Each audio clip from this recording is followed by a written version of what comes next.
Hey band, choir, and orchestra directors, it's Jill, and today we are kicking off our ballot study unit with tone. In this video, I'm going to go through how I talk to kids about tone and some things that we do to improve our overall tone as an ensemble. If you missed the original video in this series about how I introduced this unit with the ballot to students, go back and catch that one from last week. Otherwise, let's get started. The reason that I always start with tone is for two reasons. Number one, because it takes the longest to develop out of all the skills that we do in our ensemble. And number two, because it is non-negotiable for good contest and festival scores. You can have everything perfect on that ballot, but if your tone is garbage, you're not getting a Division I. So as explained in the first video, the first thing I do is get a student definition of tone, see how much they know and if they know what it means to have good tone or characteristic tone.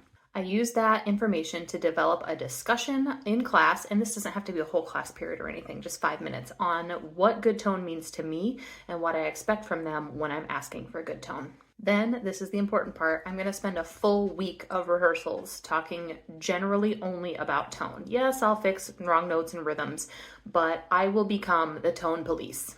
Now, good characteristic tone generally comes down to two things, the breath and the embouchure. So let's talk about both of those things, starting with embouchure. With embouchure, hopefully you've been working on this all along to correct issues, but the big thing is I like to make sure we're focusing on contrast, and we'll do a lot of experiments in class. I ask them to produce what they think a pinched sound feels like and what a open and relaxed sound feels like. What does it feel like to produce a blatty sound versus a controlled sound? What does that feel like in your mouth, in your throat? Once students are good at producing the bad one, then they can move on and focus on getting that good one. And they have to know what it feels like for them as an individual to get that good controlled sound. Then I develop a catchphrase with my kids. So for me, a lot of times it's make it sound pretty, or tone matters, or anything that's a very short thing that you can say so that you can become the ultimate nag in your class. Those students are not going to open their mouths for a week or pick up their instrument without them thinking about whatever your catchphrase is and thinking, I got to produce a nice sound. As I said, the second pillar of good tone is the breath. I get my kids good and accustomed to doing breathing exercises on the daily. And again, a few minutes.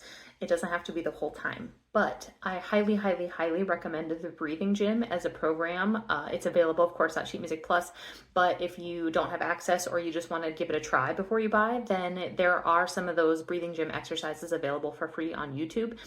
I highly recommend you check them out because they are chef's kiss. These exercises are going to work on your students' capacity and control, and they work for every age. I promise. You do 3 minutes of these every day for a few weeks, and your students are going to change their sound.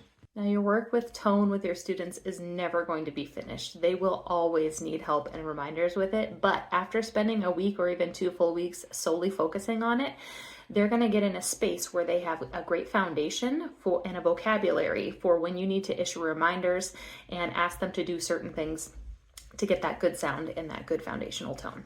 Of course, you can take this as far as you need to depending on the age and experience of your group. For beginners, then you can just stick to those basics that we just talked about and you're going to have great results.